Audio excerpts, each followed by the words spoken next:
Greetings, fellow Who-gazers, and welcome back to Doctor Who Literature, the podcast taking you through the world of the Target novelizations in publication order.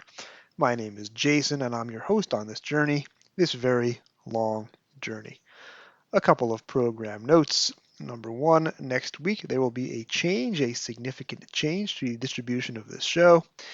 If you like the show, you should tune in next week and find out about it. Could I be any more cryptic? If you like this show, tune in next week to find out about the future of this show. Another programming note, thanks to Chartable, I have now learned that I am currently the number 24 rated sci-fi podcast in the country of France. Thank you. A couple of other programming notes. I was recently on a Trap 1 panel discussing the vinyl release of the Hartnell episode, The Celestial Toymaker. If there is a William Hartnell story to discuss, I am there to talk about it, usually on Trap 1, and I will link to that in the show notes. My guest this week is Bill Evenson, a very funny man. If you listen to Reality Bomb, and I hope you do, you've heard Bill's voice in almost every episode. When Bill and I talk, we often go long. I try to keep my conversations on this show to about an hour at a time, and with talking to Bill, that's a near impossibility. I think we were online for the better part of 2 hours and recorded for about 90 minutes. I have made a couple of trims just in order to get this thing down to a manageable size. Particularly when playing the game 20 Questions, I had to delete a lot of funny material just to make my time slot for the week. I hope that the cuts are not too evident, but they are there. Bill is here this week to discuss Ian Marter's second book, the novelization of the Sontaran Experiment. Ian Marter's first book, The Ark in Space, was covered on this program by Stacey Smith, and Stacey and Bill are co-authors, and we'll discuss that a little bit later in the program. Bill and I also discussed Better Call Saul and Breaking Bad. Later the same day of that conversation, I came to my pilgrimage, the episode Orphan 55, and I am embarrassed that I forgot to discuss with Bill that Orphan 55 is Doctor Who's crossover point with the Breaking Bad Better Call Saul universe via the character of Lydia, played by Laura Fraser. She was a memorable villain in the Better Call Saul Breaking Bad series, and she plays a slightly less terrible villain in Orphan 55. Earlier this week, I posted the cover illustration to Doctor Who and the Sontaran Experiment on Twitter, and I got some pretty terrific reactions to that. I will just read through some of the highlights of those now. It's an amazing cover by Roy Knipe, and it really inspired my Twitter audience, and here's what they said about it. From Darth Egregious at M. Stone Hennessy, an epic cover. This story will always hold a place in my heart as the first Doctor Who episode I ever saw. Plutocrat at Lewis Baston 5. You've heard Lewis on this show talking about Doctor Who and the dinosaur invasion. It is indeed a great cover. It evokes the cold and desolate setting for me. And this is Dave from the Doctor Who show at David_Kitchen_. As a kid, I legit assumed there was a giant Sontaran in this story, based on the cover. See also the giant quark from the Dominators. Thanks for listening, Dave, and yes, we are going to be discussing the giant size of Styre a little bit later in the program. Ian, not the Hurricane Clark, at Ian J. Clark. In my mind, it's always been a giant or a gigantic stone Sontaran statue. I adore that cover painting. Ian, not the hurricane. Hurricane Ian devastated large portions of central Florida this week. My entire family, except for me and my own wife and kid, are in Florida. They were fortunately not affected by the storm. Many other people were, and my condolences go out. Richard Starkings, at Rich Starkings, my favorite of all the covers. Dr. Sinister, at Dread Sinister, deserves to be the fifth head on Mount Rushmore. I definitely agree with that. No, not the Mind Probe, at Dr. Oho. Ooh, that's one of my top Target novels, an absolute belter. Not that I need an excuse to reread it, but you've just given me one. Brian Burkhart, at Brian Burkhart. He's a good friend of mine from the convention circuit. As a kid, I thought the Doctor was standing in front of a huge statue. Jeff in Heaven, at Gallifrey Gothic. He is a co-host on Gallifrey's Most Wanted, as I've mentioned, one of my favorite podcasts. Jeff writes, my favorite Target novel. I read this on holiday in Scotland when I was about 12 or 13, and the bleak, empty landscape was the perfect backdrop to this. Best cover, too. Really good reactions to that cover. Just a really evocative cover. It is Tom Baker in his on-location outfit holding a gigantic branch, standing in front of a shadowy image of a gigantic Sontaran and helmet against a blue, cloudy sky. The Doctor Who logo is in blue, outlined in black and white. Just an amazing, amazing cover. I, of course, have a link to it in the podcast feed. Please take a look. If you don't have the book, definitely look for a second-hand copy. Those are the show notes for this week. There's some listener email that I will push to next week because we are starting to run a little bit long. I will say that next week is Doctor Who and the Hand of Fear. I do not yet have a guest lined up for that. I've made several overtures. Unfortunately, nothing has worked out. If you have any ideas, please at me. Coming up next, my interview with Bill Evenson. Let's get to it.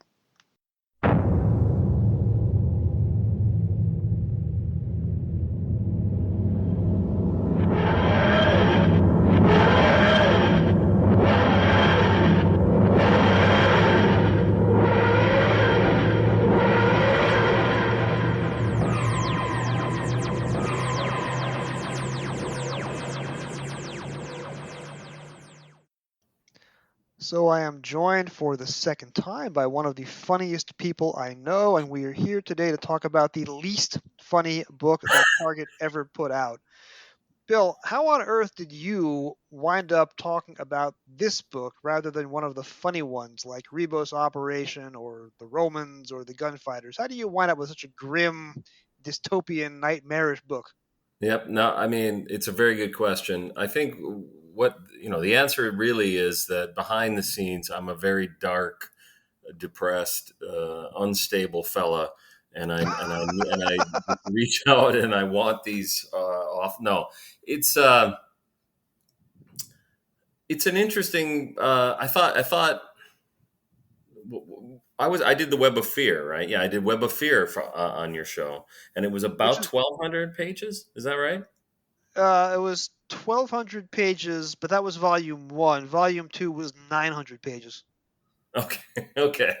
And how long is Sontaran Experiment? The Sontaran Experiment is about as long as Dance to the Music of Time, so I think that's 7 volumes. Okay.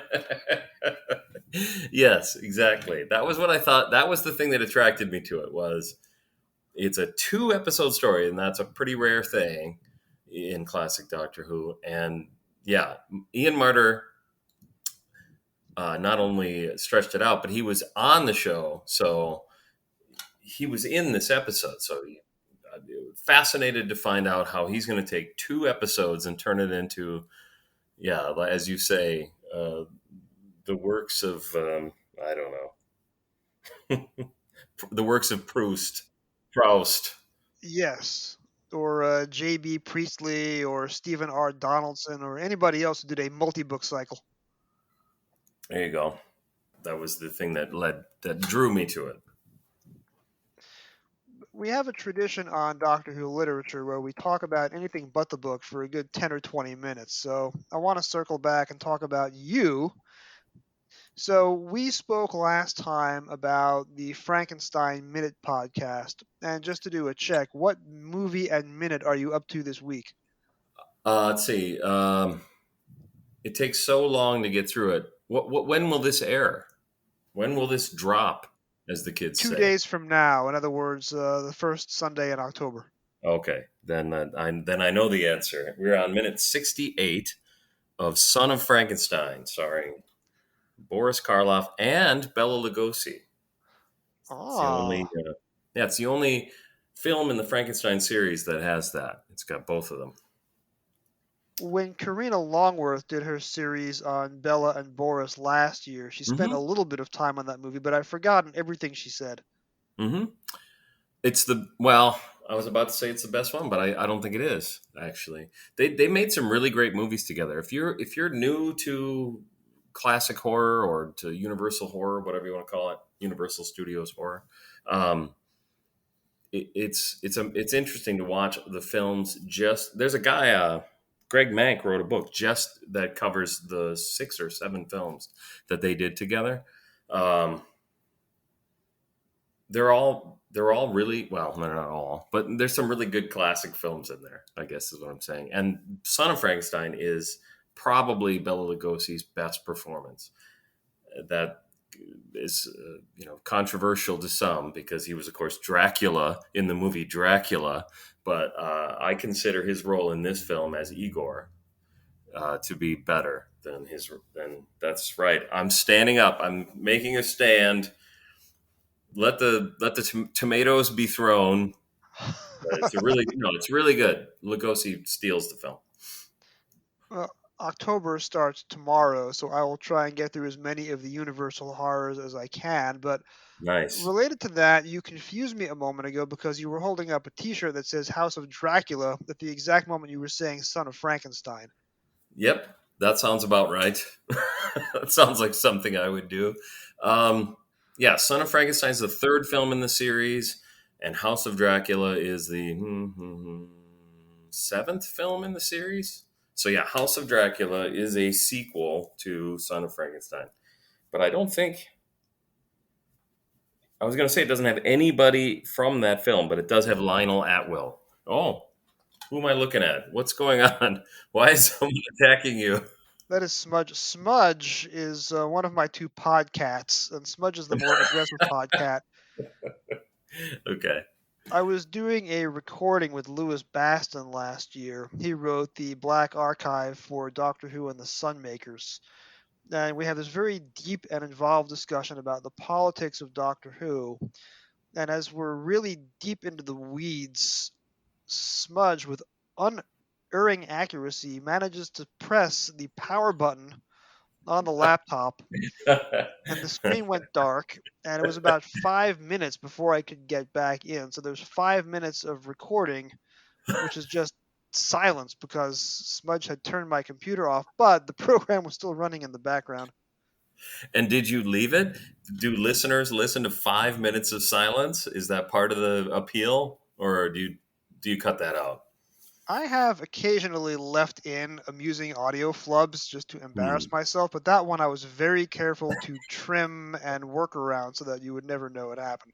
Yeah, I don't blame you. I don't blame you.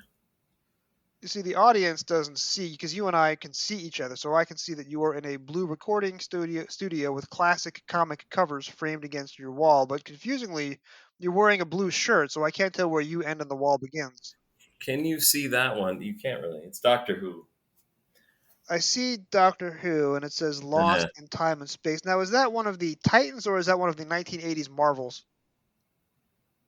I have to think it's one of the '80s Marvels. It literally looks like that, and it's part of a set that's mostly Marvel. Like you look over here, that's just a That's Star the Roy Wars Thomas Star Wars. one. Yeah, but there's Marvel, and then you can probably see another DC right here. Actually, there's a fair amount of DCs in here, aren't there?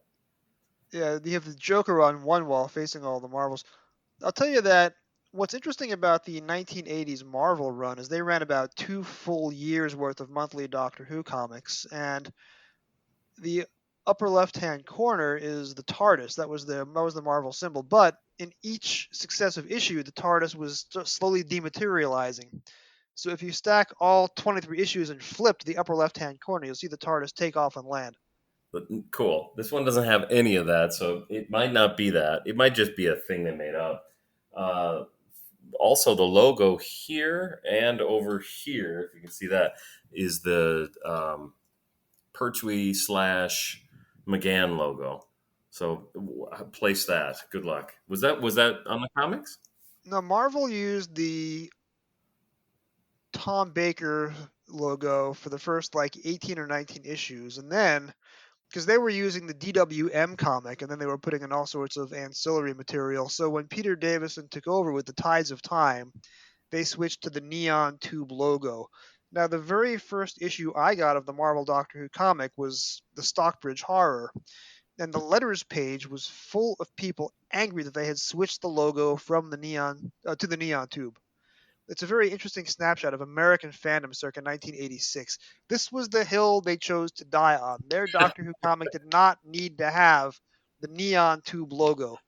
Yeah, I mean, uh, I think judging by how you're describing it, you would agree it seems pretty frivolous. It seems pretty superfluous. Doesn't seem like an important thing to bother to write in about. But in the '80s, yeah, that's a big deal. That was a big deal. Switching from, and you're saying switching from the what we call the diamond logo, right? Right, that's the word I was looking for. Yes, at my age, I Yeah. can't remember these things anymore. But yes, the diamond logo. Yeah, that diamond logo though. I mean, that's very iconic for Doctor Who fans. Maybe more so for American fans. Uh, as that's the time period when Doctor Who was on that was on TV. You know what I mean? So yeah, that was a big deal. I have a preference. I don't know if you can tell, but I'm more of a diamond logo. Although I do, those are probably two of my favorites, though. I had come in with Peter Davison because I started with my PBS station with Time Flight. So for me, it was the Hey, I'm sorry. That's great. Go ahead. you have to wonder how I became a fan if that was my Yeah. first Yes. episode. Exactly. Yeah. It's always a good icebreaker at conventions. So how long have you been a fan? I became a fan in 1985 with 1984 with Time Flight. What's your story? It's a great icebreaker because everybody is like taken aback and they look impressed and awed that that was my first story. Time Flight has a lot. I mean, we're not here to talk about Time Flight, but speaking of Time Flight, it actually has a lot going for it. It's if you just look at it on paper, it seems like it should be pretty great. Um, they've got the Concorde. They've got a. It's not a bad story. It's not a bad idea. It's just amazingly poorly executed in every way. Other than that, it's one of my favorites. The novelization by Peter Grimway, the author, is very, very funny. He was a very funny writer, and his three novelizations are all terrific. It's just going to be about almost another year before I get to them because this is book 45, and he doesn't come around until like the 80s, the books Okay. 80s and 90s. So when did okay? Where are you at now then? What year? Uh, 70? Is it the, contemporary? Like 75? this is December of 78. So this is the Okay. 45th book that Target released. All They were right. like doing two a month in the beginning, then they were pretty much almost on a monthly schedule. So this is the fifth year. Well, no, sixth, because they released the three Frederick Muller books, the Hartnell books, in 73. And then in January 74, they started with their own back catalog, starting with Spearhead and Cave Monsters in January 74. So now, by December 78, it's their 45th book, and we are here to discuss it, but not yet because we have not run out of other small talk first. Uh, Okay. two more points then. You play Wordle, of course, I'm sure, right? Are you a Wordle player? I don't do the regular daily one anymore. I never seem to get around to it. I saw that you and some other people I follow missed out on Parer. Was that the one that killed Parer. everybody? Twitter went nuts with Parer. Everybody who posted in that thread had failed the word. Yeah, I saw your. I think it was your tweet or your whatever, and another friend of mine, Dino Stamatopoulos, posted about it. It. I think knowing that it was a hard one led me to get it, so I got it in three. But yeah, but that was I didn't bother. I've kind of given up on Wordle. What I do is I think it's called Sedacordal. Do you know what I'm saying? It's Quirtle, 16. yeah. So Yeah, I play four of the games each night. I do Wordle, I do Quirtle, which I don't always solve, but I usually get it. I do Actorly, which is it gives you the actor's credits, but it's all xed out except for the punctuation. And you have to guess who the actor is based on the cryptogram versions of their IMDb credits. And then the one right. that I want to talk to you about now is Movie Movie is probably my favorite of the four. All right. Let me get this down. 'Cause that's already sounds good just based on the name. Because I've done the actor one. Maybe it's not the same one, but I found it impossible. I can't do it. I'm not good at it. But movie, what is it? Did they show you like? Because I did play one where they show you screenshots from a film. Is it that kind of thing? Movie Dill shows you the entire movie in 1 second. And sometimes, like Citizen Kane, you could guess in 1 second. Wizard of Oz, Pinocchio, anything in black and white or animated, you can pretty much guess in 1 second. If you can't guess it in 1 second, you have to enter a guess. And if you don't get it, the next clip is the movie compressed into 2 seconds. And then the longest clip you can watch is 6 seconds. And if you don't get it in 6 seconds, you fail. The only one that I failed was 13 Hours, the right wing Michael Bay Benghazi movie, Oh my because god! I'd never seen it, don't plan on seeing it, and I didn't No. recognize any of the actors in it. But they usually show either famous or contemporary movies. So the other night, and this is why I'm bringing it up, it was a black and white film, and I thought I would get it within a matter of 1 second, and I didn't. Then they played the 2 second version of the movie, and I saw the word Frankenstein somewhere within, but I didn't see Boris Karloff anywhere in the picture. So I assumed it was like, one of the later Frankenstein movies, and it wasn't. Finally, I got it in 4 seconds, and it was the original 1931 James Whale Frankenstein. Okay. But even in the 4 second version, you could not see Boris Karloff anywhere in those 4 seconds, and I couldn't recognize it without the iconic monster costume. So I figured that I failed Bill Evenson's podcast universe because I couldn't guess Frankenstein in 1, 2, or 3 seconds. So I have two thoughts on that. Yes, you have failed me, Jason. There's no question about it. But also, the second thought is it's amazing how little the monster appears in his own movies. He doesn't that he doesn't appear in the first film until 30 some minutes in. So we had to kind of talk about Frankenstein for about 30 weeks. If people don't know, Frankenstein Minute, we talk about the movie minute by minute. We had to talk about the movie for 30 some weeks, so 6 months, 6, 7 months, without, and we actually, if you go back and listen to those, every time we mention the word Boris or Karloff, we bleeped it out because we're trying not to talk about him until that he appeared on screen. Um, but that's true with a lot of these. Yeah, a lot of these films. It says Frankenstein right up front. There's a picture of him on my shirt right here, and he's barely in it. Yeah, it's like the writers didn't know what to do with the Frankenstein monster. You know what I mean? So they kind of just dig him up, and he stalks around a little bit, and then they start him on fire or whatever they're doing there. I'm just trying to imagine somebody who follows your podcast and tunes in episode 1 and has a weekly subscription, Hmm. and it takes you 7 or 8 months of following your show before you even get to the good stuff. You Yep. must have a really dedicated fan base. I didn't say that. Now the good stuff starts in minute one. Of This course. is, I mean, obviously I'm biased. Obviously I'm biased, and I'm not talking about me and my podcast. I'm talking about these films. But yeah, the minute one is a great minute in Frankenstein. Go and watch it. Just honestly, just watch the first minute. You'll be surprised. It's really good. You have talked me into it, and I will report. I have seen it in the past. I have the original 2004 Universal DVD box set where they released the first 4 movies on double-sided discs that are very, very fragile. Yeah, that's right. But it's been a long time. Maybe I'll spoil it, but the first minute is a guy walks out. It's Edward Van Sloan walks out and talks about the movie you're about to see because it's so shocking.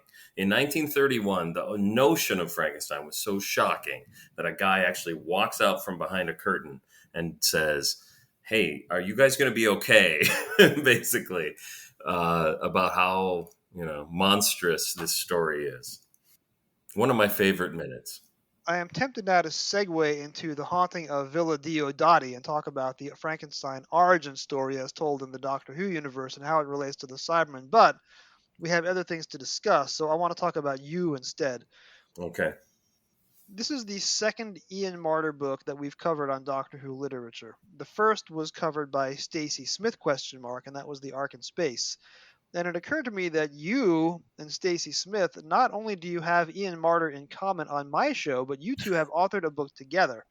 Yes. And those of you who follow me on Trap One heard me interview the two of you last year talking about the book, but I wanted to give you a chance to plug it here because this is a Doctor Who books podcast, and you are a Doctor Who nonfiction book author. So tell us about that book. How serious is it, and why should we buy it, and where can we buy it?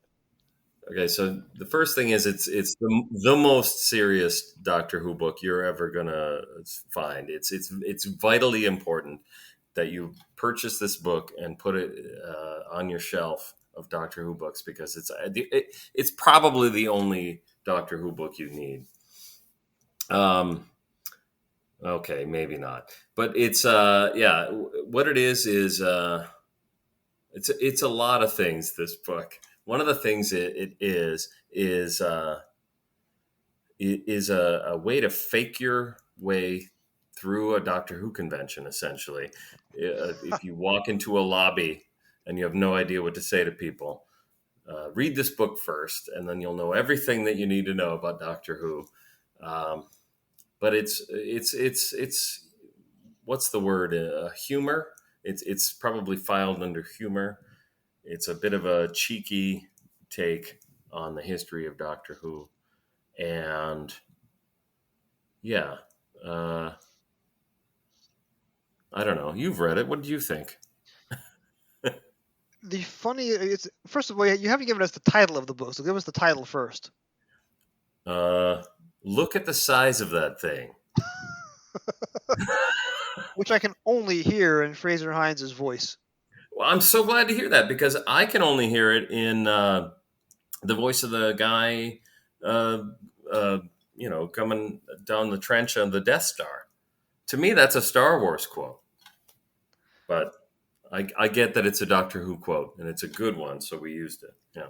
It was used in the Two Doctors and probably a couple of other Troughton/Hines stories. But yes, it is also a Star Wars quote, which is a little naughty of you using a Star Wars quote for the title of a Doctor Who adventure, or Doctor Who nonfiction book, I should say.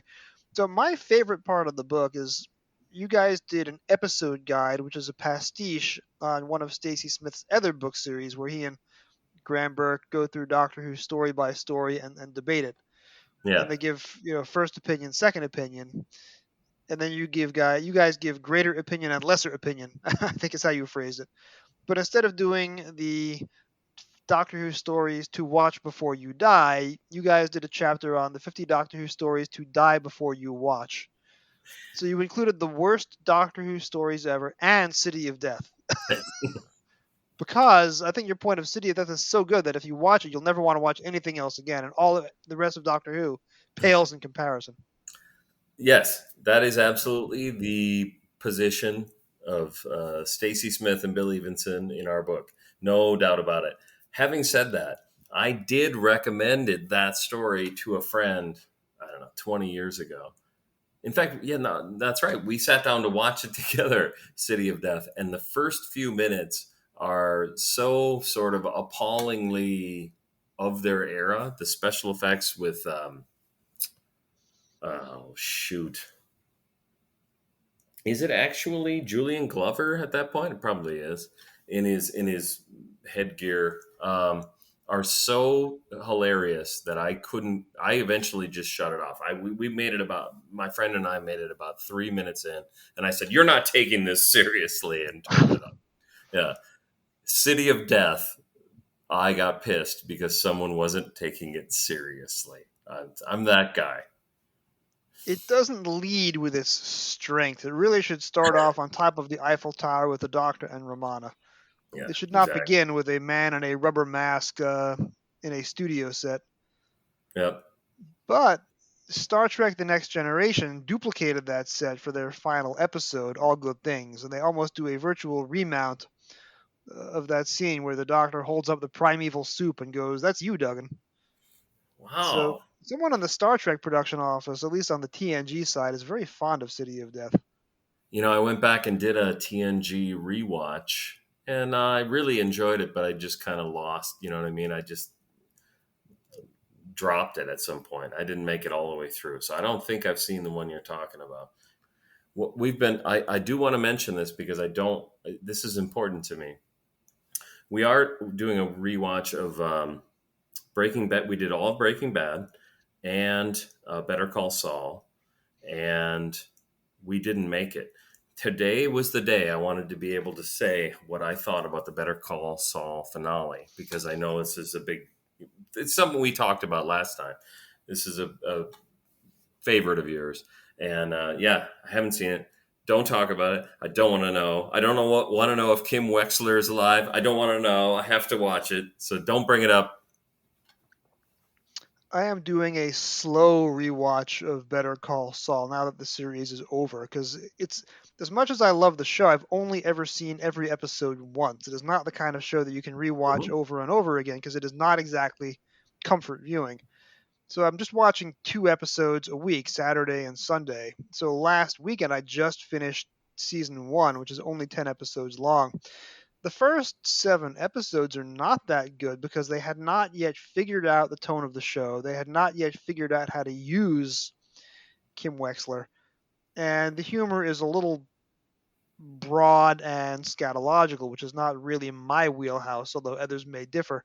Starting in episode 8, they bring in one of the main plot lines that goes through the entire rest of the series. And that's when it really starts to sizzle. So tomorrow, which is Saturday, I'll be watching the season 2 premiere, which is the moment they figure out what they can do with Ray Seahorn, and they realize we have one of the best actresses of her generation that you've never heard of. We're going to give her stuff that matches her ability, and that's when the show really starts to take off. And then, of course, they start working in characters from Breaking Bad throughout seasons 2 and 3 of Better Call Saul. Now, Alan Sepinwall, who was a poster on Rec Art's Doctor Who in the early '90s, No has kidding. become a major TV critic with Rolling Stone. He was reviewing every episode of Better Call Saul as it came out. He just released an article, which I have open in another window, of the 100 greatest TV series of all time. He's the editor of this list, not the author of the list, but he writes the capsule summaries for each series. He has Breaking Bad as the third best series of all time, behind Okay. The Simpsons, behind The Sopranos. But he has Better Call Saul down at number 32, and I'm not positive that's right. I think Better Call Saul, in the end, is the better series. Obviously, I'm not qualified to speak on that, having not seen the last 6 or 7 episodes. But I do have to say, having gone back, because it's fascinating. Because you and I talked about it. Everybody on the internet has talked about the fact that Better Call Saul might actually be better than Breaking Bad. And I went back and watched Breaking Bad, and I'm like, I don't know. That's such a great show. I don't know. Let's call it a tie, but I can't disagree. If someone says Breaking Bad's the third best show of all time, honestly, it's The Simpsons that bothers me. If The Simpsons had lasted 10 years and gone off the air, there'd be no question. People would consider it a great masterpiece. It's just gone on too long. I'm not. I don't know what to make of The Simpsons anymore, or Saturday Night Live for that matter, because I think that's high on that list. It's top 20, I believe. Yes, it is. Yeah. Although SNL does not have to be good every year or every week. All they have to do is be perfect during election season, and the other 3 years nobody really watches. Okay. All right. All right. Maybe I'm watching it wrong. That's the problem. I'm watching it wrong. So I'm going to have you back on this show again because after you're finished with Better Call Saul, I will give you my reasons for thinking that Better Call Saul is the better series. But you need to have finished because the last 6 or 7 episodes are Titanic and not in a James Cameron sense. So once you're finished with those, then we'll come back on here and we'll discuss it for my audience, which thought they were getting a Doctor Who podcast and clearly are not. Well, it's really just about me justifying coming back because you now look at that. I've already got an invitation back, and we haven't even talked about the book. So, Bill, let's talk about Doctor Who and the Sontaran Experiment.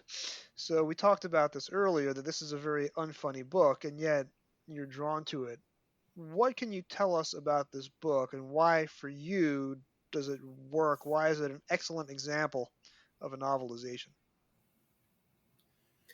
So, boy, I don't even know where to start. I really like this book. I think, okay, so here's what happened is I said I wanted to talk about this one, and I knew going into it that it was a two-part story, but it was expanded in the novelization. So I listened to the audiobook, which is read by Jon Culshaw. Hmm.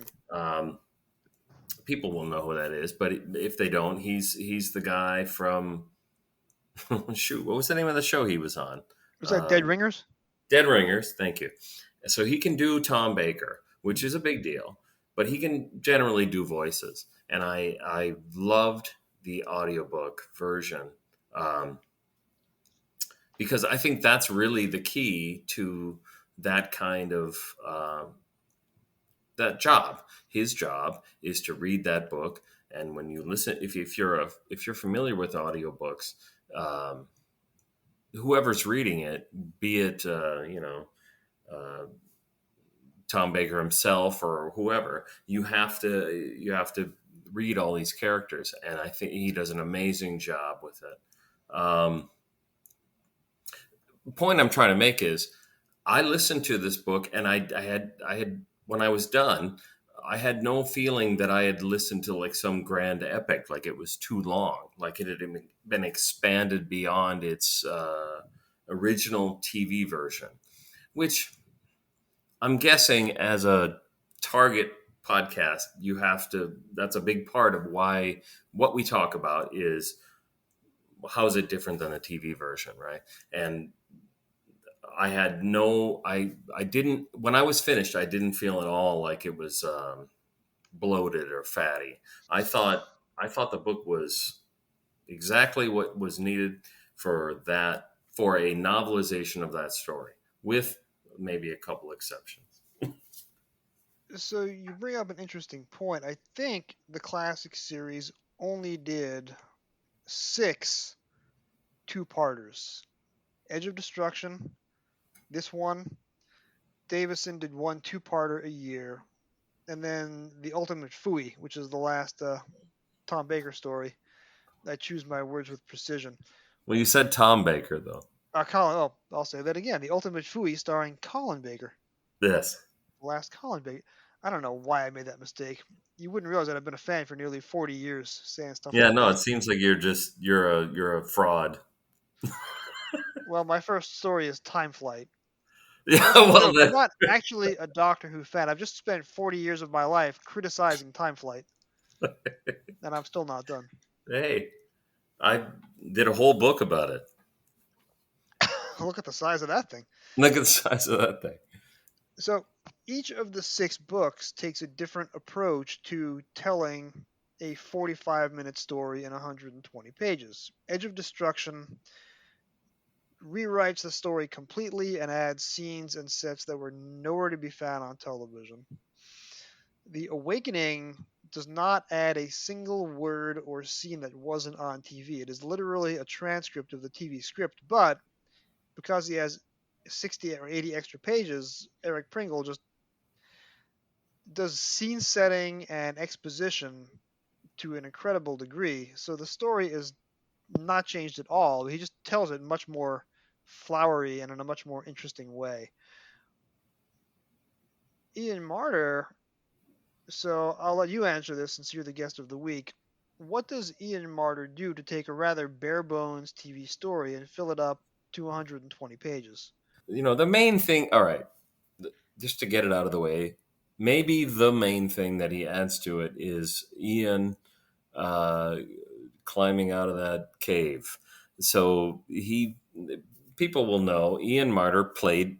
Did I say Ian? I'm sorry, Harry. Ian Marter. Played Harry, as opposed to Russell Enoch, who played William Yes, Russell, who played Ian Chesterton. exactly. Not confusing at all. So yeah, no. Ian Marter played Harry, and he's great in it, and everybody loves Ian Marter, and everybody loves Harry, I believe. But yeah, he expands a bit of the part where Harry is in a cave, basically. Um, there's a, like you said, there's a bit with an additional bit with Sarah Jane too. In the TV story, they come down. The TARDIS crew comes down via transmat, and that's changed in the novelization to be, well, the TARDIS comes down and then it disappears. It's kind of awkward. That part's a little bit awkward, but understandable. Ian Marter had also novelized The Ark in Space, as your co-author Stacey Smith was on here to discuss about three or All four right. months ago. Well, she doesn't know anything. You know, you can just delete that off your podcast feed. She's terrible. I'm just kidding. I think she has written more genre books now than Terrence Dick, so she's catching up. Yeah, that's probably true. That's probably true. Yeah. Her Twin Peaks Outside In just dropped. It's the first Outside In that I am not in because I've never watched Twin Peaks all the way through. I think that's true for me too, actually. I'm not in that one. I'm in one of the Twin Peaks. No, not one of the I'm sorry. The X-Files ones. But yeah. I'm in both X Files, and I was in the bonus 10 essay volume on the first season of Star Trek Picard, which was the pandemic freebie. I got to cover the season finale. That's not a lot of people can say that. Yeah, that was a coveted. I think I got turned down for that, to be honest. Because I don't know what I'm talking about. I'm not a big Star Trek guy. So Stacy was like, no, but thanks. I pitched 2 episodes, and the one that I wanted I didn't get. But getting the season finale, getting the last essay in the book is a pretty big deal. Yeah. Awesome. So, having already written a book that Stacey Smith has talked about on this show, you'll notice at the end of the Ark in Space novelization, they take the TARDIS down to Earth rather than the transmat. So Ian Marter is carrying over a change that he made in a different book written 18 months earlier, and remember that he made the change and carries it over to this book. It's superfluous, like you say, but it's clever and it's interesting that he remembered that he had done that, made the change. I mean, especially like, again, as you read through these Target novelizations, the authors aren't that careful about that kind of thing. Yeah. It's fine. It doesn't need to be. I think it doesn't matter where you start the story. And I guess, okay, in particular here, I'm happy to have the TARDIS change, because that's what Doctor Who is. The TARDIS crew shows up in the TARDIS, and that's what, and then they go on their adventure, and that's what we have here. The fact that he's changed it is probably altogether a good thing, because that's, again, that's how I experienced Target books, and I assume that's how people at the time experienced them. Is, I don't know if I talked about this a lot, but my mom was a librarian, and I would go to the library that she worked at and pull Doctor Who books off the shelf in the 70s, late 70s, early 80s. So the Pinnacle books, that kind of thing. And I didn't care what happened the previous week. It didn't matter. This is its own individual story. I don't see why you wouldn't write it that way. Yeah. I'll give you a couple of facts. Part 1, the Part 1 material ends on page 48, but the book goes up to page 127. So that means Ian, not Russell Enoch, but Yeah, the Ian the other Marter and Ian. Harry Sullivan Ian, spends almost 80 pages adapting Part 2, which is only 24 or 25 minutes long. So that is probably the biggest page count to TV minute ratio in any. And later on in the program, after the break, after you leave us, I will be doing my forensic examination of the script. So I'll be breaking down a lot of the specific changes, but I want to talk about tone. So it's a pretty light, and I say that not as a compliment, TV story. Kevin Lindsay is only in part 2. He was in ill health and he couldn't be running around in that costume the whole time, so they have to limit how much time he's on screen. Tom Baker, perhaps after too long of a night in the pub the night before, perhaps because the ground was wet, fell down a ravine and broke his collarbone. So the last half of part two is made up of two stunt doubles, one for Kevin Lindsay, one for Tom Baker, taking up the bulk of the action. As good as Harry Sullivan is as a interesting, funny character, the character is barely on television. He goes for hours at a time without being seen and without factoring into the plot. And it's impressive that he goes hours at a time without being seen because the whole thing's only 48 minutes long front to back. So there's no plot displacement for Harry Sullivan in the story. In the novelization, Ian Marter changes that and almost makes Harry the audience identification figure. So let's go back to that scene in the cave. What's the sense you got from that scene? I have a friend of mine that's like a gigantic Doctor Who fan and big fan of the Target novelizations. And I told him I was reading this one, and I asked him what's the big difference between the TV story and the novelization. He said, "Yeah, it's Harry. It spends a half an hour or whatever it is, half the book of him in the cave." And I'm like, okay, so that's what I knew going in, was that that's the part I should look out for. That's the big change. And when I actually did it, I didn't think it was I didn't think it was that I didn't think it was crazy or anything. Um, I don't know. I really like this book. I really like the way Ian Marter writes. I think that when you look at something like a Doctor Who Target novelization, the way Terrence Dicks writes, for example, it's um, it's very sort of bland. He's just taking the script and saying he said, she said. At least that's the criticism people make. And I think Ian Marter doesn't do that. I think he is trying to add something, and in this case, it succeeds. I like it. So I'll read you out a couple of snippets from that cave scene. This is pages 38 and 39, and I apologize in advance. I am no Jon Culshaw. Yeah, no, that's a big uh, jump if you wanna try and make that leap. Yeah. I've got a scratchy voice and a Brooklyn accent, so I'm never going to be able to do what he does. But I want to read you out a couple of things, and then I'll ask you a trick slash leading question. So I'll read out a sentence from page 38, first sentence of the chapter. Sweat poured into Harry's eyes as he forced his way along the twisting, narrow tunnel, the roar of the avalanche still sounding in his ears. Page 39. That's a Paul Harvey impression for you fans of American News Radio. Page 2.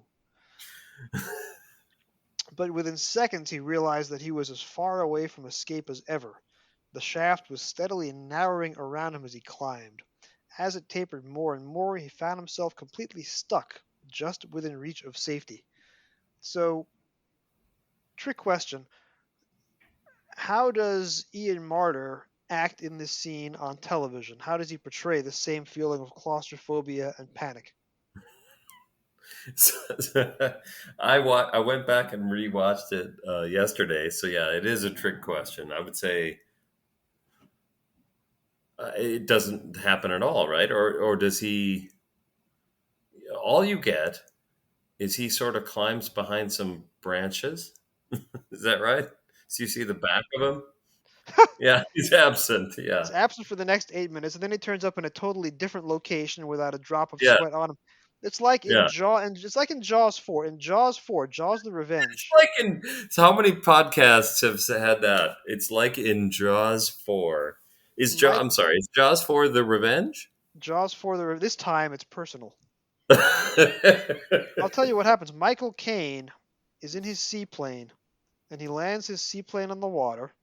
Then the shark, with a roar, because in Jaws' Revenge the shark roars, the shark with a roar attacks his seaplane with him in it, and because he is Michael Caine and still in his prime, and he's in the Bahamas, he's shirtless. So Right. the shark with a roar attacks the seaplane, drags a shirtless Michael Caine underwater. 5 minutes later, he climbs out of the water in a freshly pressed shirt and slacks, bone dry after climbing out of the water. That's And he steps on the fantastic. deck of Lorraine Gary's boat, bone dry, after having been drowning in the deep, impliedly eaten by a shark 5 minutes earlier.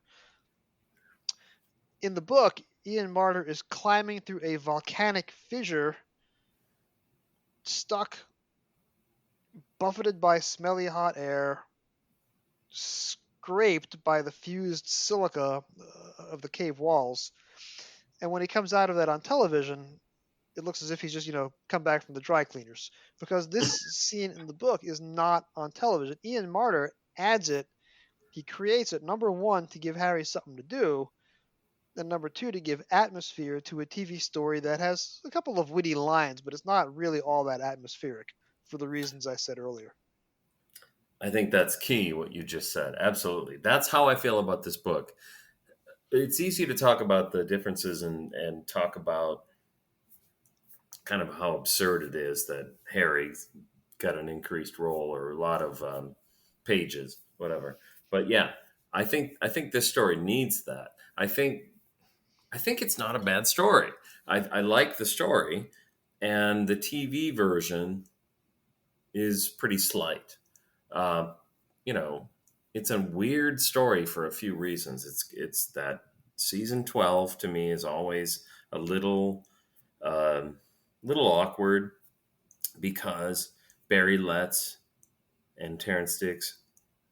Maybe this is just my opinion, but Barry Letts and Terrence Dix started season 12. That's the way I look at season 12. I don't feel like it's the new production team taking over until 13. 13 is my favorite. 14 is also my favorite. So that's where I'm at. This is peak Doctor Who for me.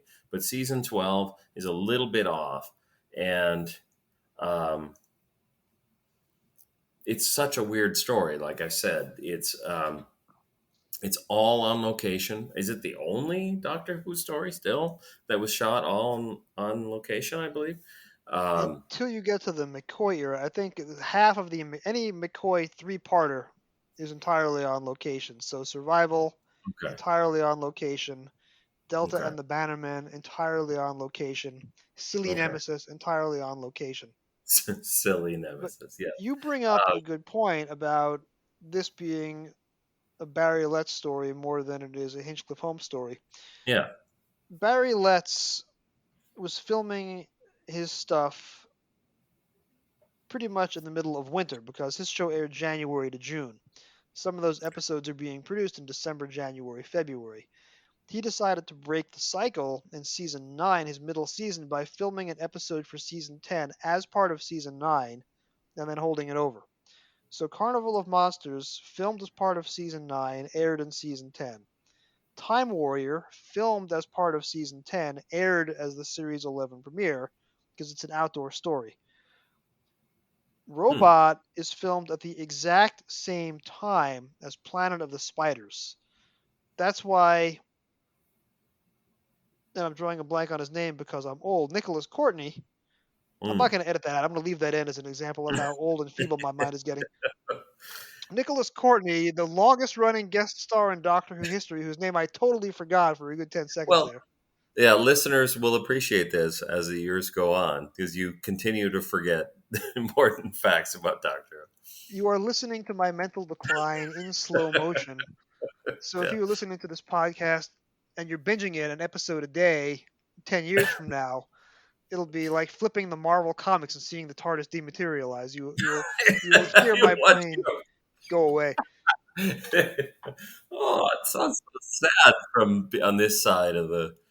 Oh, maybe I'll I know still listen. that got dark. So Nicholas Courtney is barely in Planet of the Spiders because he was off doing Robot with Tom Baker at the exact same time with a different Yeah, production crew.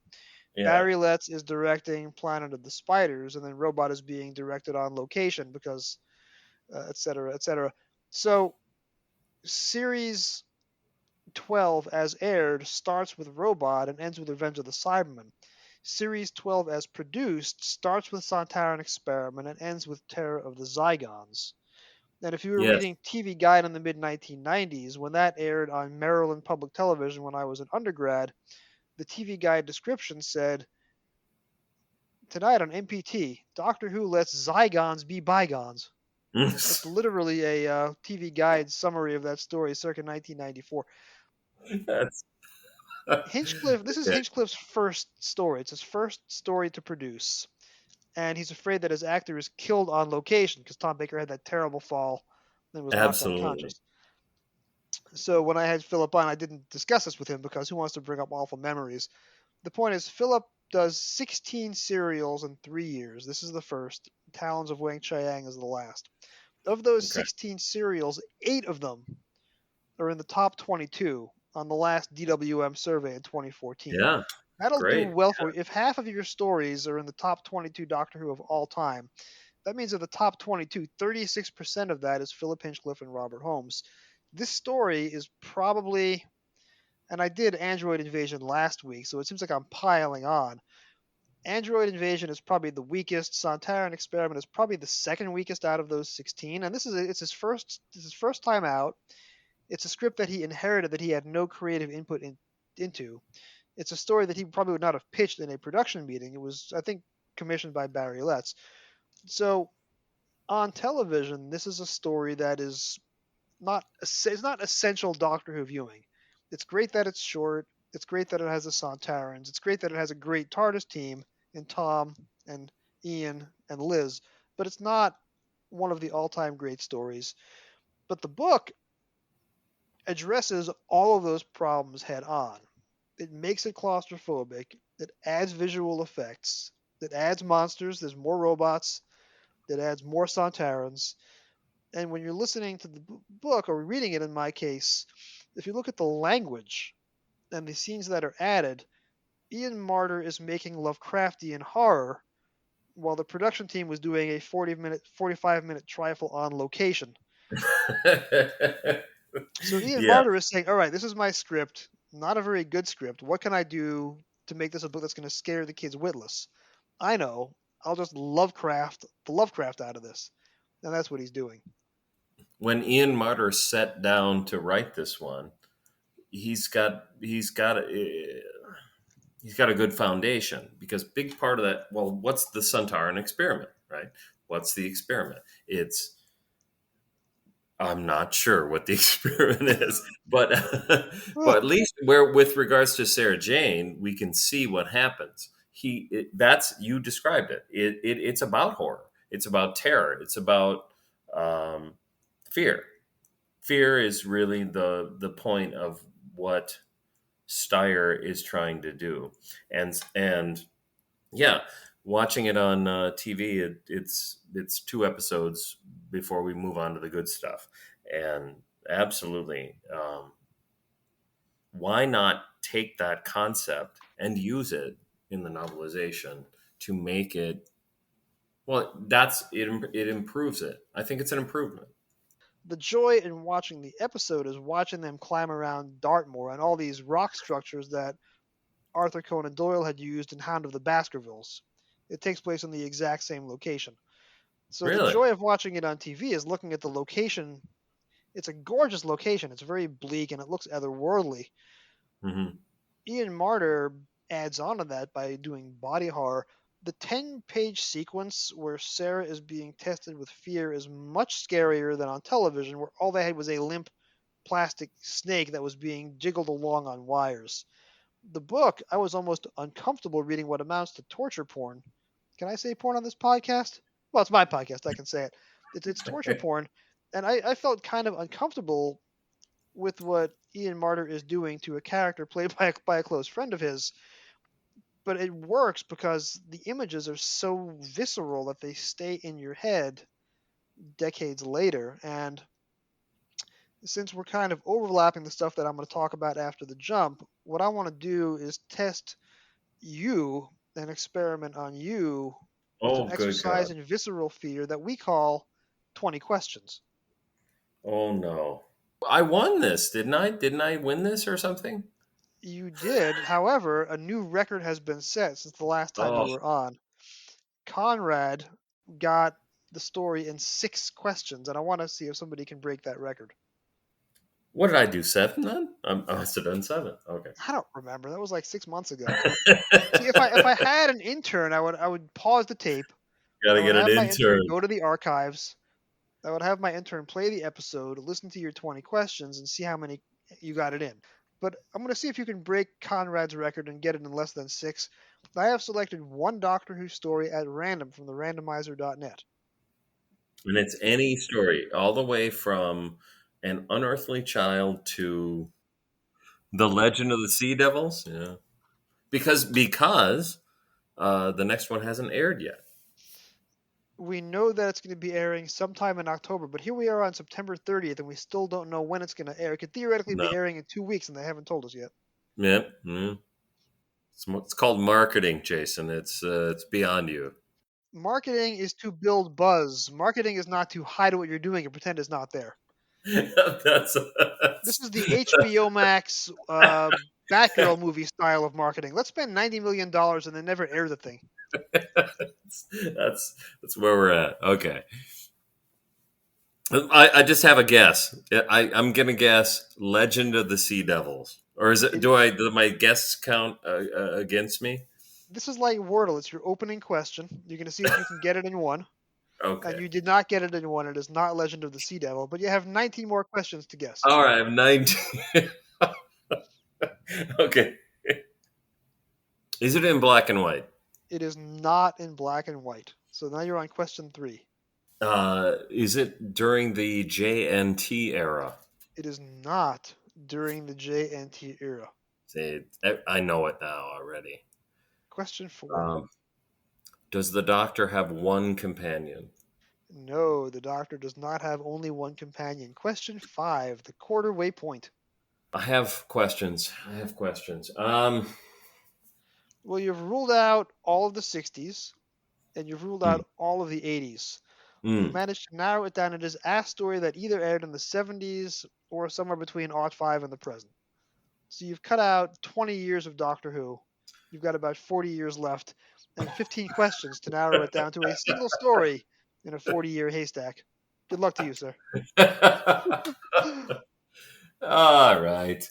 Uh, is the Doctor's companion Sarah Jane? No, the Doctor's companion is not Sarah Jane, so that's question 6 by the boards. So it's more than one companion. Or 0 companions. We ruled out that it I is not see. a single companion story. All right, I'll go there then.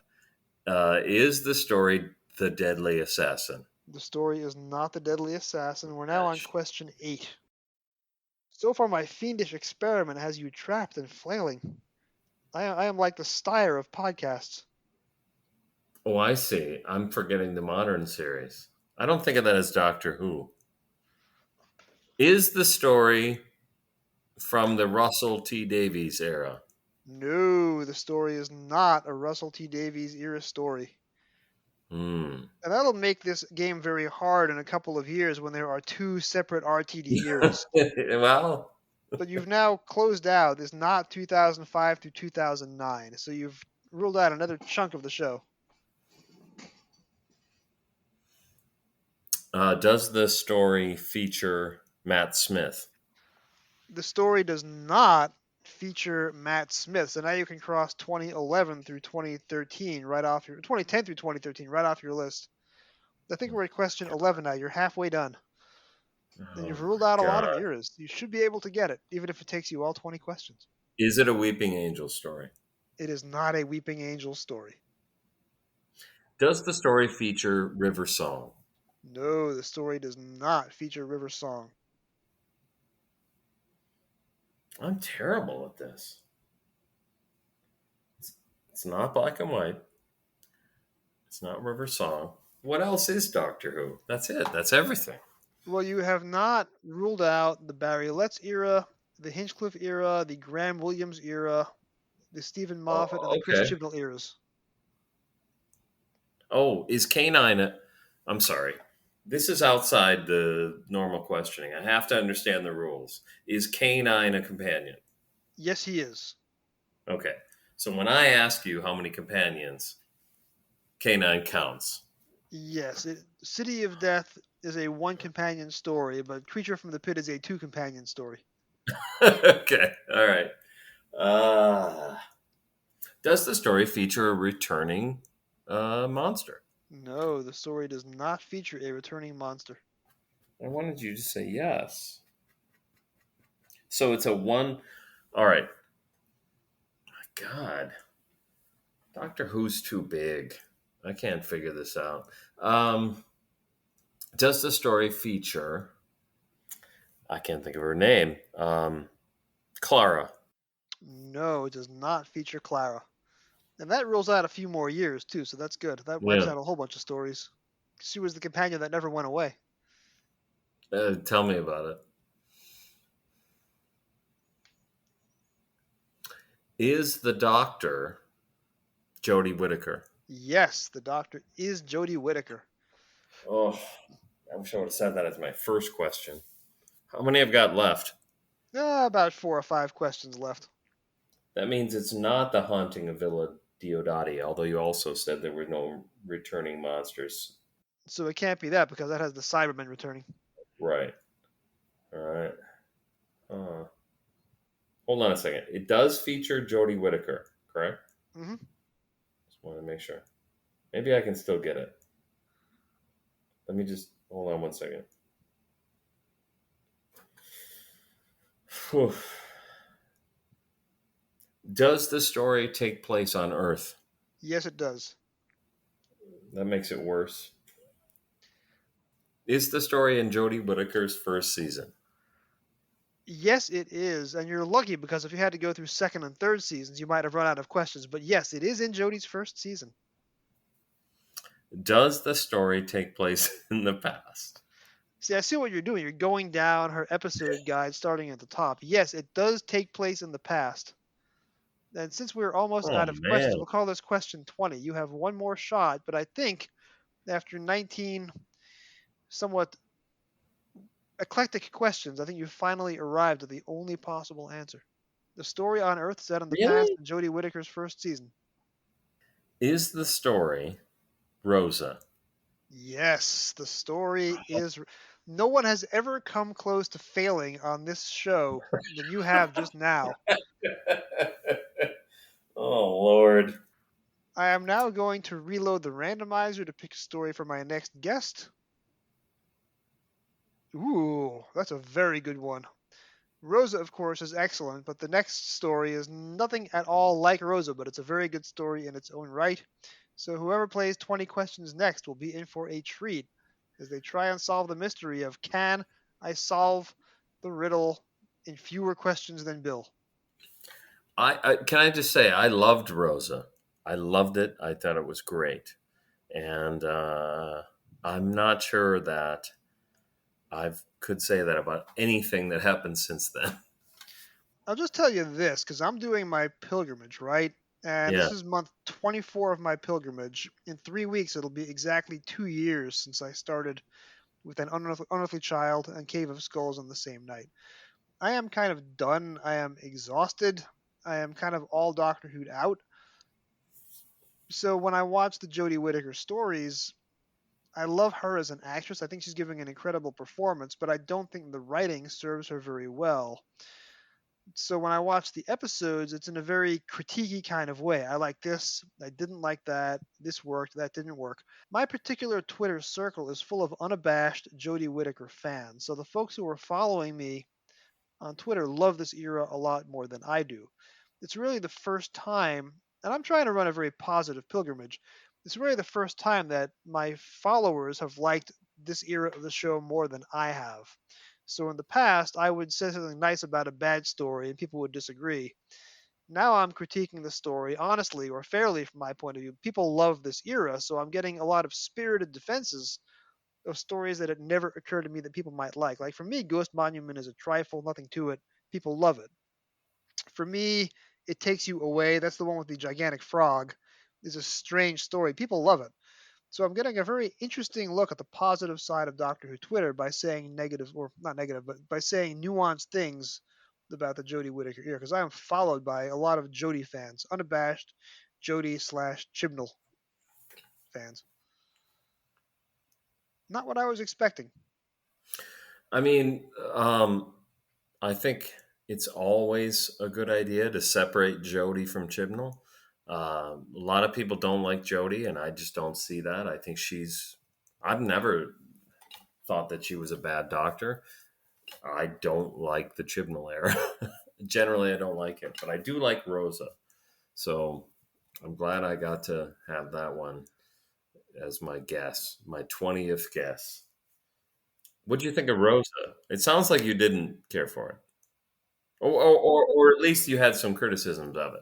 What I don't understand is for the very first time you have a black female author writing a Doctor Who episode, and it's a very personal episode because she's writing about Rosa Parks. Right.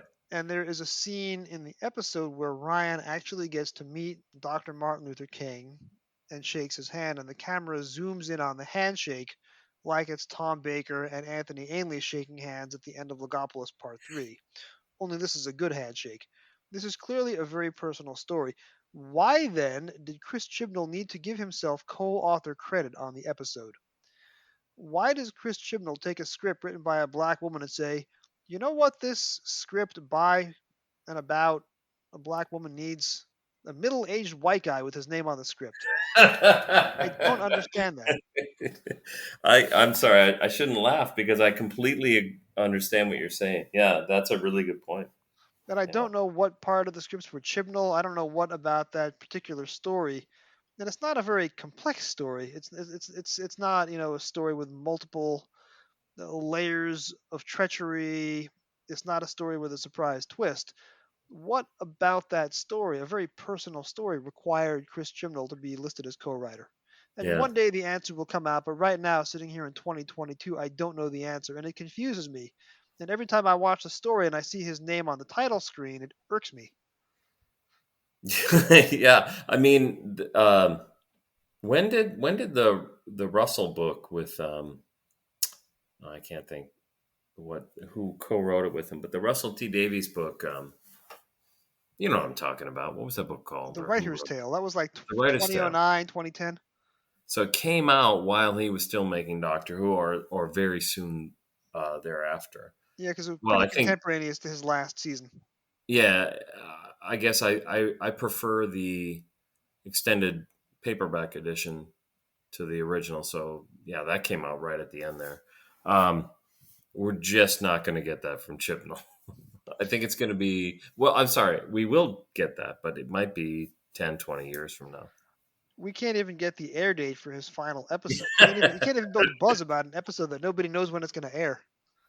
Yeah. Some Yeah. fan is going to go on Twitter next month. So when is Power of the Doctor airing? Oh, it aired 2 weeks ago on 24 hours notice. You didn't know? I tweeted, yeah, no kidding. I tweeted yesterday something. It said something about the popular Doctor Who TV series. The popular TV series Doctor Who, blah, blah, blah, is filming wherever. I'm like, can you really call it a TV series when it's never on TV? Like, the show's just not even a show. But maybe that was the point. I don't know. Maybe I'm missing something. Maybe in this streaming era, I don't know. Maybe everything drops differently. We'll see. I feel like we're restarting with Russell, and then we'll know how Doctor Who moves forward.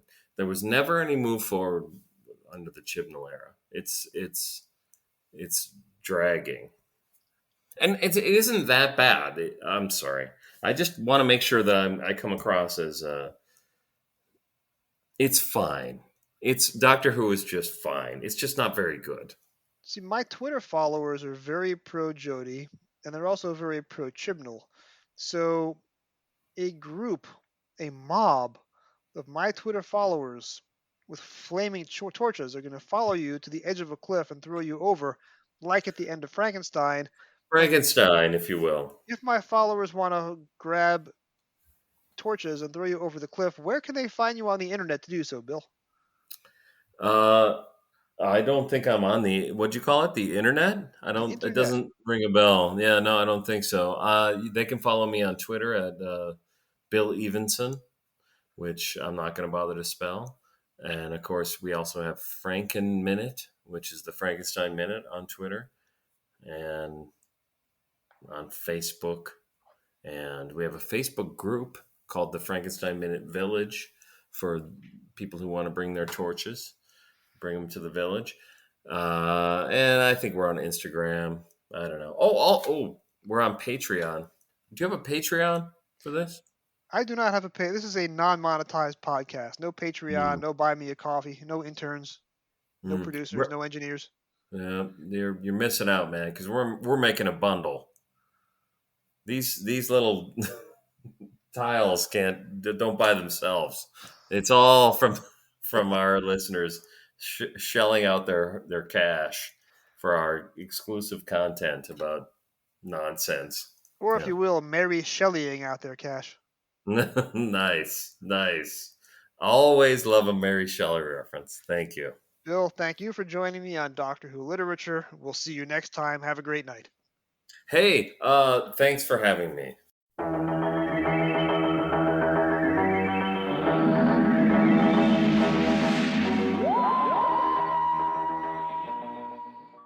Doctor Who and the Sontaran Experiment, written by Ian Marter, televised as the Sontaran Experiment, teleplay by Bob Baker and Dave Martin, televised in February and March 1975, published in December 1978.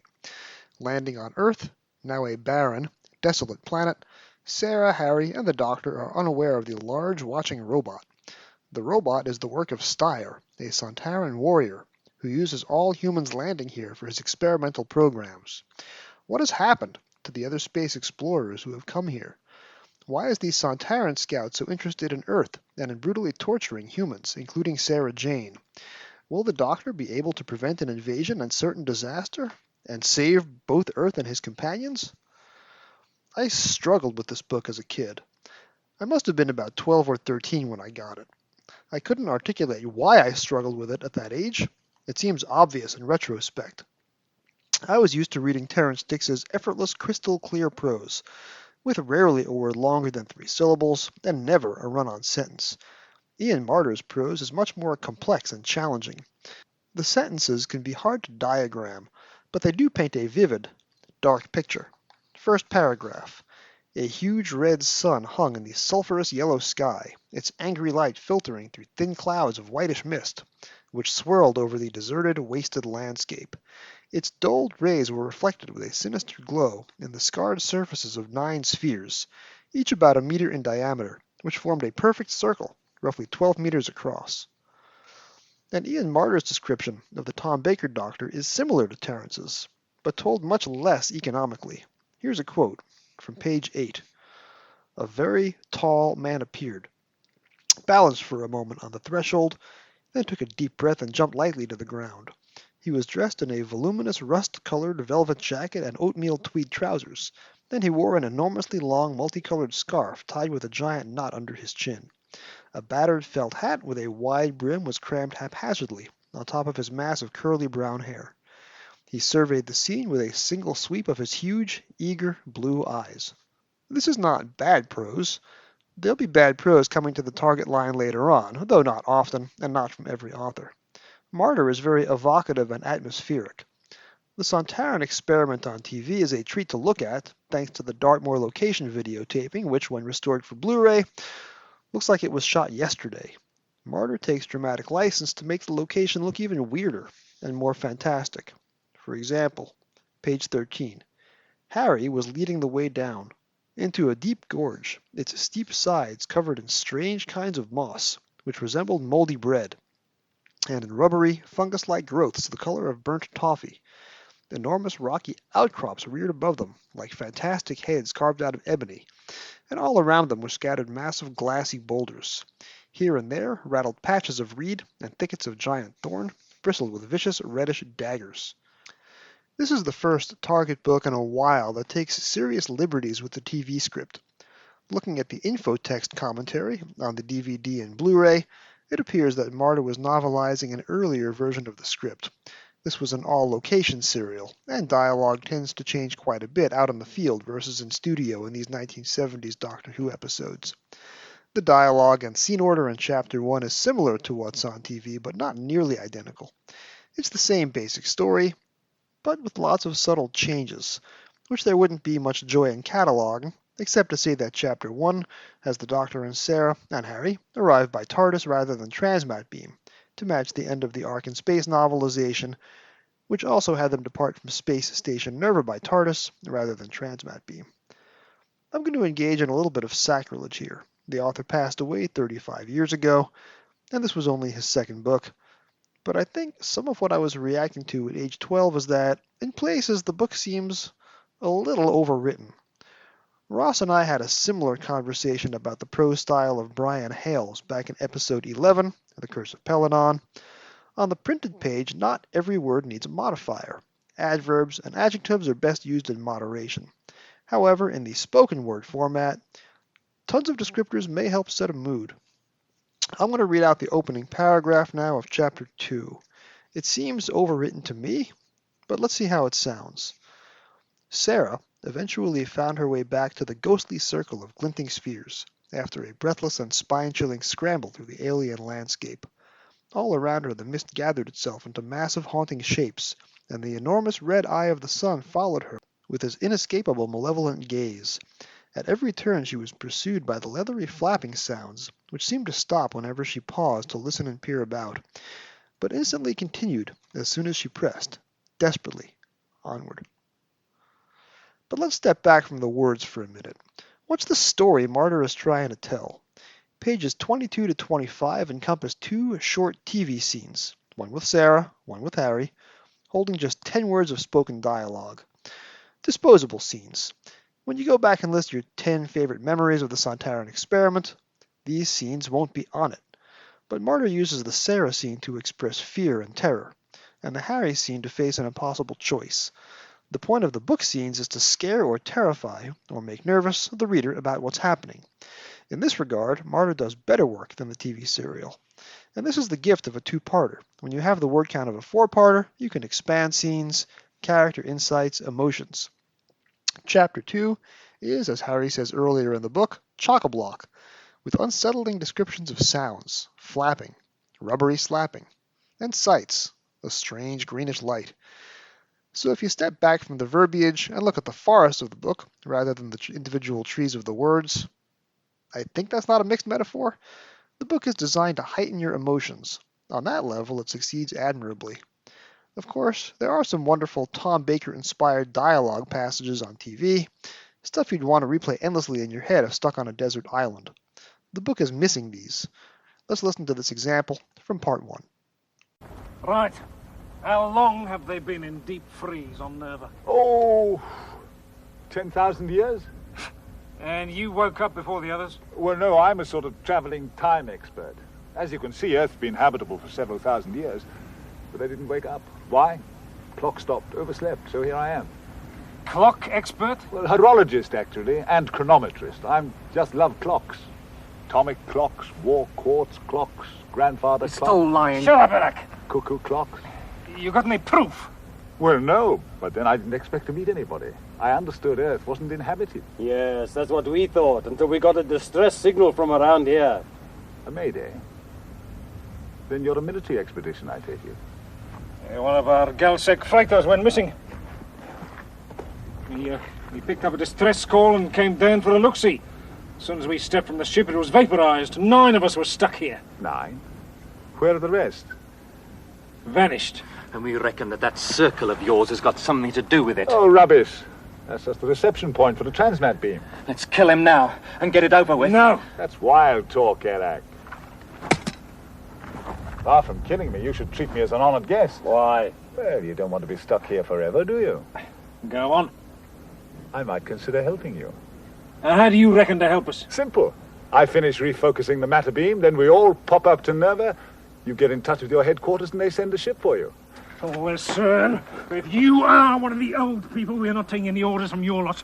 While you were dozing away, our people kept going, and they made it. We got bases all across the galaxy now. You've done nothing for 10,000 years while we made an empire! You understand? Oh, absolutely. We're not taking any of that Mother Earth rubbish. Almost 2 minutes of truly engaging dialogue. In the book, only a fraction of that is transcribed, and it takes up less than a full page, half of 35 and a quarter of 36. The book is out for chills and frights. Witty, urbane dialogue isn't needed. Boy, that was good dialogue, though. Chapter 3 is a revisiting of the Ark in Space novelization, which came out more than 18 months earlier. Harry in Chapter 3, like Sarah in the Part 4 material in the Ark, has a very claustrophobic crawl through narrow, twisting, and closing tunnels, and gets stuck. In the same chapter, Martyr remembers that he had the Doctor's scarf severed in half early in the ARC book, and the Doctor was walking around with the two halves of the scarf knotted together. And on page 41, he remembers that bit of Martyr-only continuity and references it again. Glorious. Brilliant. None of that Harry claustrophobia material is on TV, by the way. Harry usually drawing the short end of the plot straw in season 12, but this is Martyr book, and he's going to give himself something meaningful to do, dadgummit. Good thing, too. Yes, I did say dadgummit.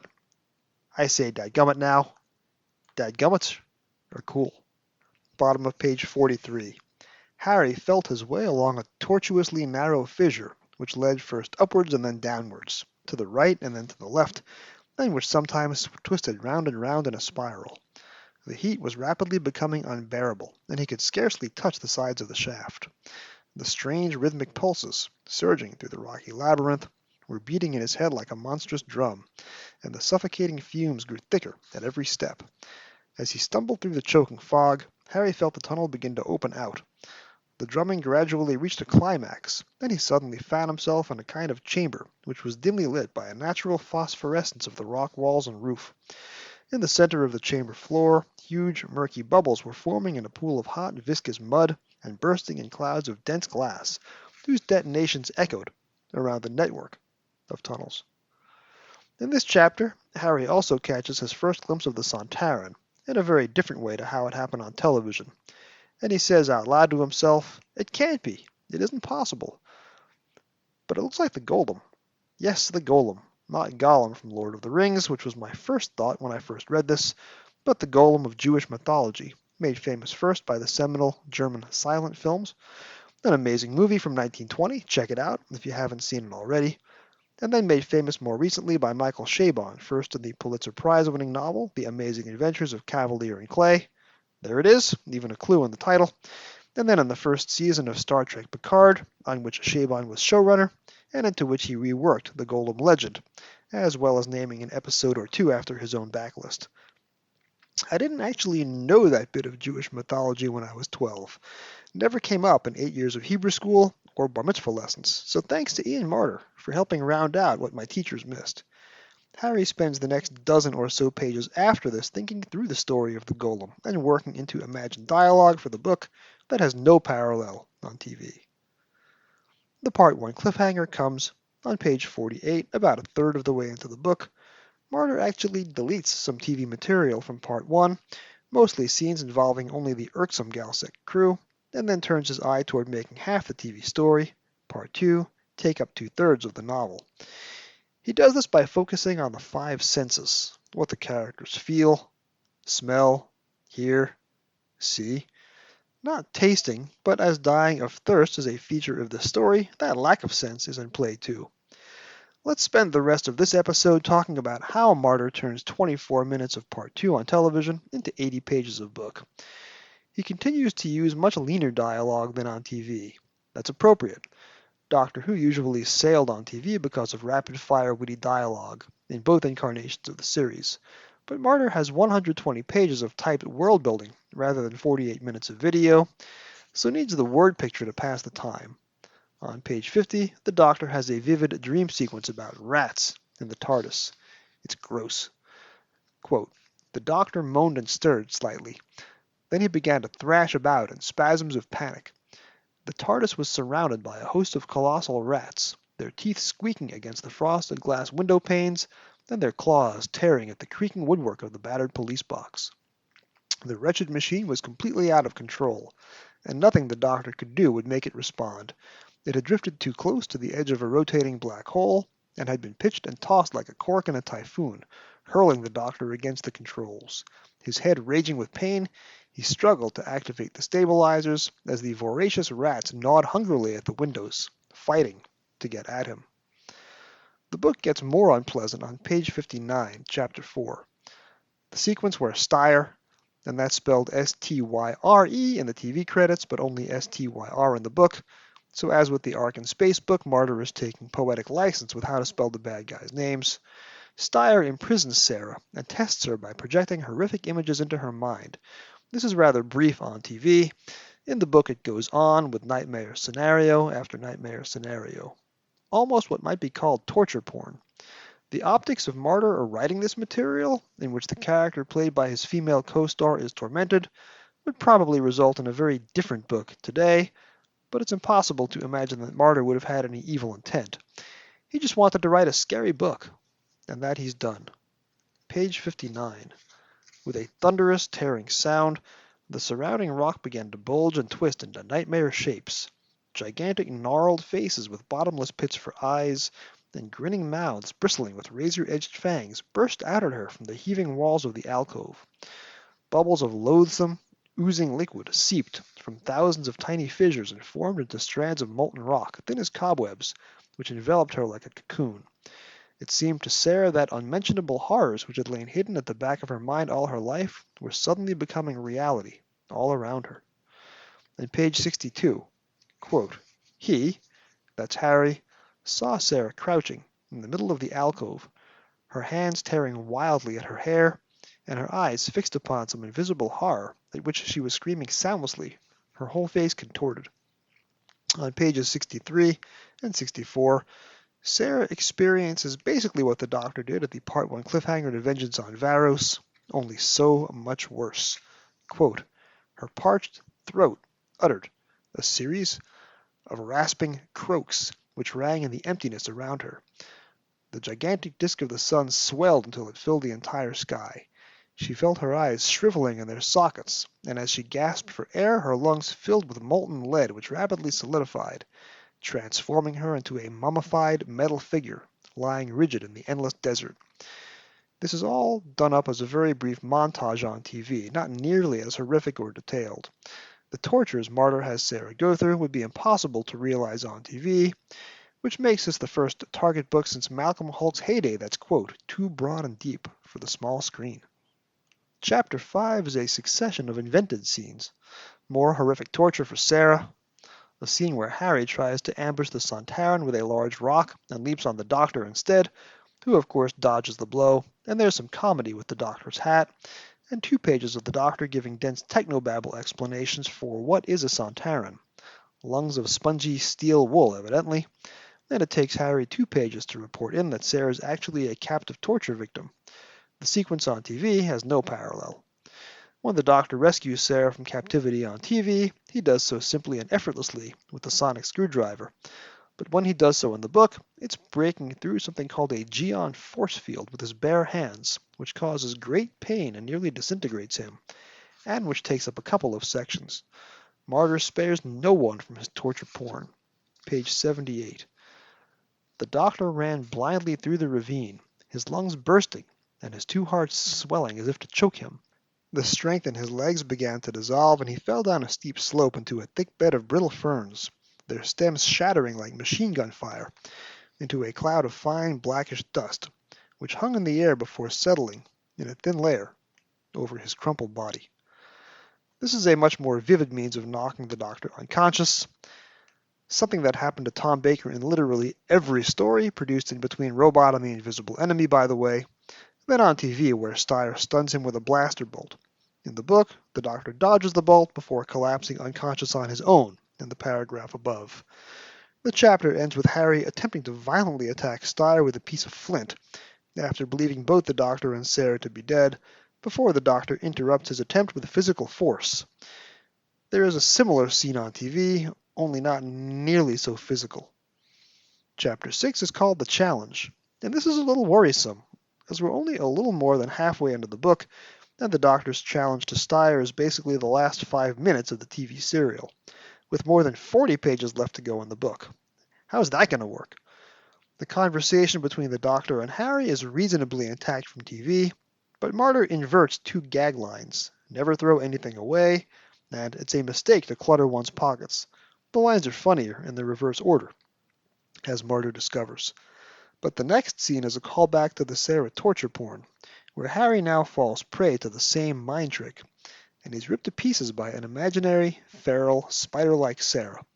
That could never have been achieved in 1975, and the TV serial is better for not having it. But it is visceral, and adds to the book's already considerable atmosphere. The material with Steyer torturing Vural, Viacrans, and Eric, with the old Giles Corey treatment from Arthur Miller's The Crucible. More weight! More weight! Is intact, but the Doctor's destruction of Steyer's scout robot is considerably expanded. Martyr plucks the word Terulian, which is mentioned only 3 times on TV, and echoes it throughout the book, even having the Doctor speculate that because Terulian is formed in planetary crust via radiation, and with the Earth having just survived the solar flares, that the entire invasion by the Sontarans might be about this material. Actually, it isn't. That's a red herring. It turns out the Sontarans in the book are allying with another clone race, the Hyperioi, to conquer the galaxy. That's a Martyr invention too. And the Doctor uses Terulian to free Sarah from captivity and to disable the robot. On TV, it's merely the sonic screwdriver which achieves these 2 tasks, and in much a shorter time. The chapter ends with the challenge, and this is the point of the book where you'd ordinarily get your Part 3 cliffhanger, meaning 25 minutes of TV time are yet to be adapted, but of course we know that isn't the case. In Chapter 7, based on the TV material, Harry is supposed to go onto the Sontaran's tiny scout craft, the silver golf ball looking thing, and unplug some wires. Ian Martyr looks at this, presumably strokes his chin, drums his fingers against his typewriter with one hand, and pulls an anthology of My Old Brooklyn Neighbor H.P. Lovecraft down from the shelf with the other, and turns that tiny scout into an impossibly claustrophobic maze of tiny, cramped cells, with another scavenger robot hunting within. On TV, Sarah also helps free Kranz, Eric, and Vural from captivity in a matter of seconds. In the book, Martyr has Sarah use the sonic screwdriver, which the Doctor has dropped in his struggle with Steyer, to release them from bonds made of Terulian. But she does so carefully and gingerly, because she, quote, knew that the slightest mistake would be fatal. Wow. Dark. I think that's the only time in the Doctor Who canon where the sonic screwdriver is characterized as potentially deadly to humans. There's a dark thread that could have used an airing or two during the Peter Capaldi era. And not only is the Sontaran scout craft bigger in the book, but Steyer is too, described as huge a few times. On page 109, Steyer lifts the Doctor up and dangles him, quote, like a carcass from a butcher's hook. I'll take things that nobody else ever said about the 4th Doctor ever for 2,000, Alex. Martyr also improves the fight scene, performed by 2 stuntmen on TV, as Bill and I discussed earlier. It's a good fight, but Martyr defies the laws of gravity and has people flying all over the place. The fight as scripted is unsatisfying, not because of the stuntmen involved, but because Steyer calls a timeout on the fight to go recharge. When you try that on the prize fighting ring, it's called a TKO. Just ask Sonny Liston about the time he tried that one night in Miami in 1964. Inside the Sontaran spacecraft, Ian finds not just Steyer's Energizer alcove, but also 2 other Sontarans. We'd never see more than 1 Sontaran at a time in Doctor Who until the Invasion of Time 3 years later. Actually, the book came out after Invasion of Time had already aired, but I doubt that would have been a direct influence on Martyr, as his Sontarans are less comical and more dangerous. He also adds a bit of tension, as Steyer almost discovers what Harry is up to. Page 113. As he knelt there, straining to turn the keys with numb fingers, he felt the floor of the chamber suddenly start to vibrate beneath his knees. He froze, listening intently. The heavy, erratic tramping was coming nearer and nearer. Steyer, he shivered, the sweat turning to ice on his forehead. Frantically, he wrenched and twisted the last few keys, expecting at any moment to be engulfed in a gigantic explosion. The stumbling and gasping of the approaching Steyer thundered and echoed through the honeycomb of chambers as Harry gripped the final key with all his strength and tried to turn it. Very, very slowly the key began to give. Harry knew that he had only a few more seconds. There was a rapid series of clicks, and the panel came away in his trembling hands. At the same instant, Steyer burst into the chamber, panting horribly in his struggle for survival. Harry scrambled to his feet, clutching the panel to his chest, not knowing which way to run. He stared round in confusion at the series of identical modules surrounding the chamber. Steyer was almost upon him. In desperation, he pressed himself against the Energizer structure and waited. I'll admit I was legit tense reading that, even though I know, of course, that it all turns out okay. Except in the next 2 paragraphs after that, the final 2 paragraphs of Chapter 7, Harry is pursued back into the scout craft by an enormous metallic spider. Not something that ended up making its way into Sontaran TV lore, though the Flux season did just fine without metallic spiders. At least the Flux season did fine, at least insofar as these Sontarans went. But it's a cool image, and again, something that couldn't have been realized on location in Dartmoor in 1975. On TV, the entirety of Chapter 7 is sandwiched around exactly 4 lines of dialogue. That means the chapter is about 98% pure martyr. Page 119. Steyer stood on the hatchway of the spacecraft, enveloped in smoke and sparks. His gigantic frame had doubled in size. His eyes were 2 roaring jets of fire like blowtorches, and a thick oily froth poured from his cavernous red mouth and flew sizzling through the shrieking air. His vicious talons made useless, crippled, grabbing gestures towards them as they scrambled up the last few meters and threw themselves face down on the ridge beside the doctor, their arms covering their heads. Chapter 8 is the final extrapolation from the text. Sarah believes the doctor to be dead, Steyer having hurled him off a cliff. Harry escapes from the scout craft, and as you just heard, Steyer grew to enormous proportions, more so before dying. This all happens in seconds on TV, the doctor not appearing to be dead, and Harry not escaping any robots, and Steyer merely deflating rather than growing. Harry has a comic pratfall in the book, and for those of you who read Doctor Who Meets Scratchman, this idea of Harry as the bumbling hero who wins by accident was very much in Martyr's mind when that story was planned out too. The Doctor announces that he won the day by pouring Glenlivet into Steyer's probic vent as alcohol. Scotch dissolves Terulian, another Martyr invention. There's a Doctor Who? Yes? Joke on page 123. And this may have been funnier in 1978 than it is now after the Moffat years. But what's no joke is the energy and atmosphere that Martyr invests into the book. It's not the easiest read, and not the most fun read, but it is a stunning achievement. Star, your report. The intelligence. What is this? Your Waterloo, Marshal. Your intelligence mission has been destroyed, and your invasion plans are in our hands. One move across the buffer zone, Marshal, and your entire fleet will be destroyed. We shall destroy your planet. What? Without Steyer's report? Next time, Earthling, we shall utterly destroy you. Not today, thank you. Next time on Doctor Who Literature.